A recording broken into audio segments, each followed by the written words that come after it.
If you want some of the performance of a big brake kit without the high price tag and the additional work that's usually required in order to get them onto your truck, this rear pair of Baer Big Claw Performance drilled and slotted rotors is a kit that you should consider for your 2020 or newer JT Gladiator. Now, when adding oversized tires, doing any type of towing, or even having a fully loaded overland setup on the JT, it becomes much harder to stop.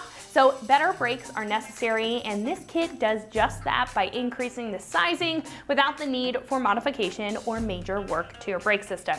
Now, the larger rotors paired with the factory calipers and pads with these relocation brackets here make for a big improvement in braking performance, whether you want to be safer with your heavier JT or simply improve your day-to-day stopping performance. I do want to mention that this kit is just the rear, however, but we do also have the front available on our site if you want to pick up both.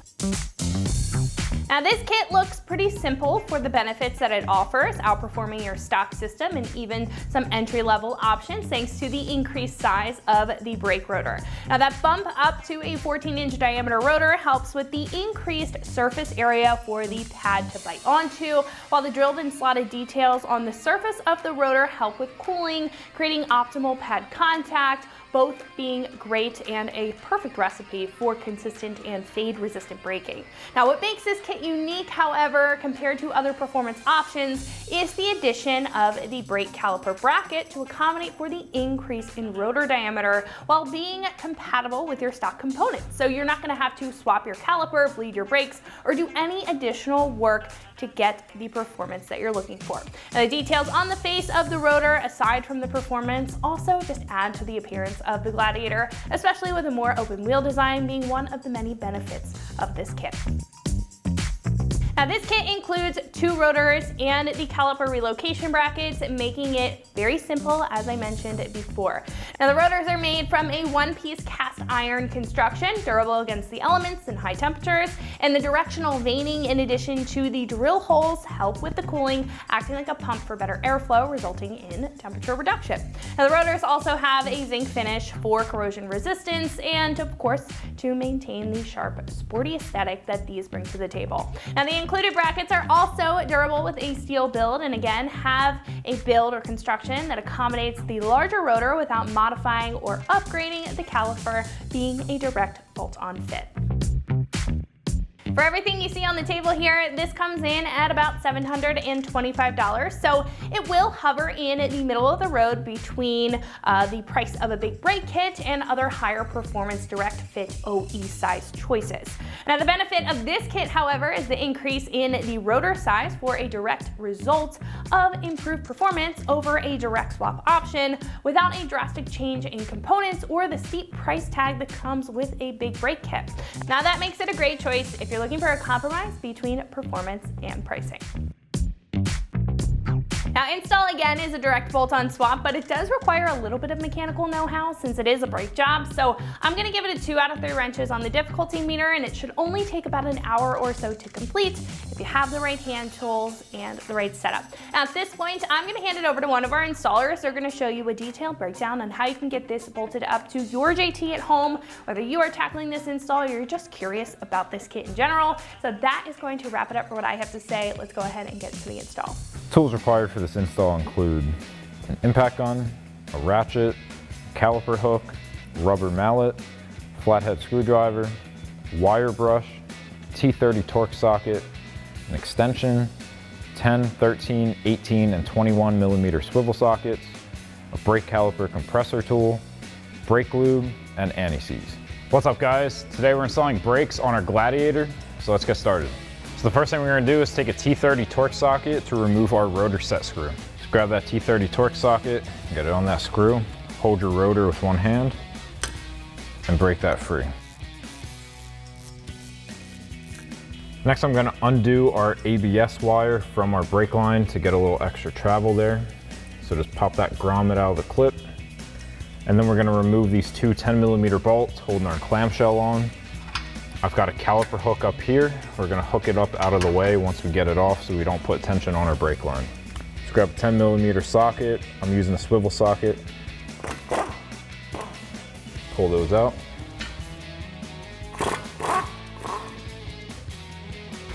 And then you can wiggle your caliper off. Hook that caliper hook on, and then just hook it up onto the frame. Next, you can grab an 18mm swivel socket and remove your 2 caliper bracket bolts. And then before you remove the second one, make sure you get a hand on there. And then you can remove your bracket. Now lastly, we have to remove our rotor. Now if yours just comes right off, lucky you. If not, you can get a rubber mallet, and right at the back where our caliper was sitting, we have that cut out in our dust shield. You can take a hammer, just smack it from the back. If it's not coming free, just rotate it around, smack it from different angles until it pops off.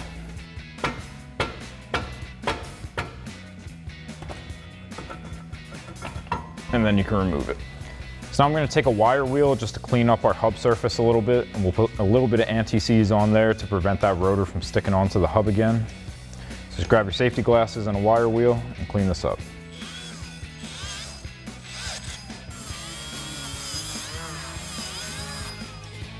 So now with our factory brakes removed, we're going to transfer everything over to our new bracket. We're going to have to take our slide pins as well as our clips and our pads. Now, we have new rotors, so I would highly recommend getting new pads to go with those rotors, as well as the clips. The clips aren't that expensive. They'll come with the pads. If you want to reuse your factory clips, we can clean them up, and I'll show you how to do that as well. So to remove your pads, we're just going to slide these back and rotate them. Pop it out. And then you can grab a flathead screwdriver to get behind the lip of your clip here and just pry forward, work those out. And then we're going to remove our slide pins. So we got to get this rubber boot popped off here. So just pull and twist to work that out. And then grab yourself a microfiber towel and just clean up that old grease. You can do the same thing with the other one. Now, if you want to reuse your hardware, you can grab yourself a metal wire brush and just go to town cleaning up that surface. Just get all of the surfaces that your pads are going to contact. When you get down here to this clip, just be very careful not to bend it. Now, this hardware is cleaning up nicely and none of it's bent or anything, so I would feel good about reusing these. You can clean it up with some brake clean and microfiber towel to wipe it down, and then you can stick it into your new bracket. Now we have the new clips, so I'm gonna use them. So we're gonna press those in next. So now we'll grab our new hardware and just work on pressing that into place.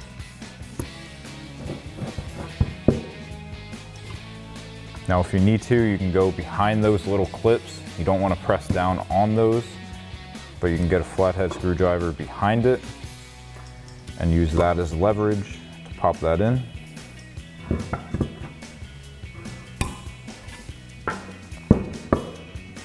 And make sure that's properly seated in there. And then we'll do the same thing over here.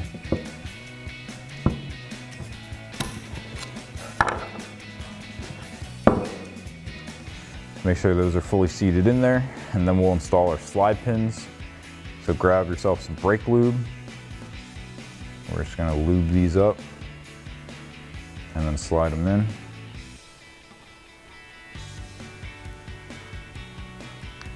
And then to get your boot to seat over there, just twist and push until that pops into place. Make sure that's sliding nice and free. Do the same thing with the other one.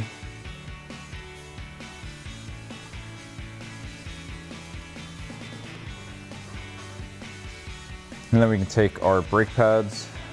We're gonna lube up the ears here where they're gonna be sliding in our clips. Make sure not to get any of this on the actual pad material. And then we're gonna come in that gap between our clips here at an angle, and then rotate it to pop it in. And then we're just gonna do the same thing for the other one. Come in at that angle, rotate it in. I knocked out my other one while I was doing that. Make gonna pop that back in. So now we're ready to install our rotor. I've got this backwards on the hub first so that we can spray this down with some brake clean, wipe it down with a microfiber towel to clean this inner surface, and then I'll pull it back off. We'll get a little bit of anti-seize on our hub so that we don't have the issue of it seizing on there again, and then we'll clean that outer surface. So give it a good spray.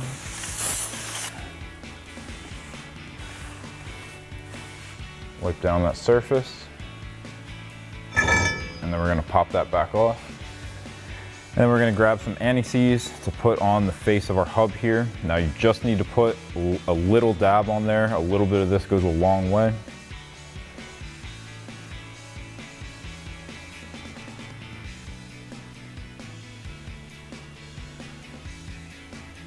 And I'm just gonna spread that around. And then I'm gonna pop my rotor back on. And then we're gonna clean down that outer surface. Now you can take your caliper bracket, slide it over your rotor,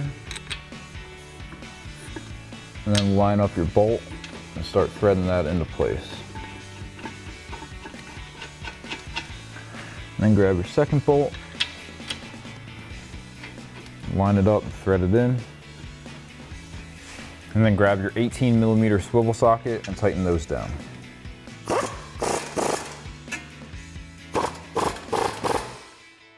So now we're going to need to compress our caliper piston to make room for our new pads. If you're reusing your factory pads, you're not going to have to do this.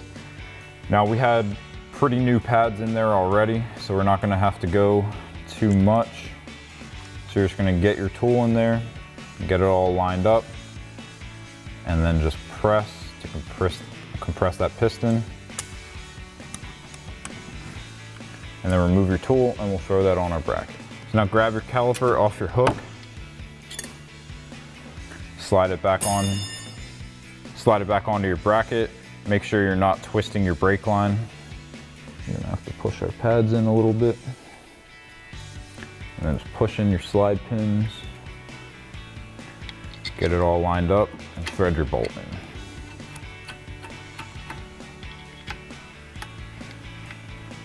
Then grab your 10mm socket and tighten down your 2 bolts.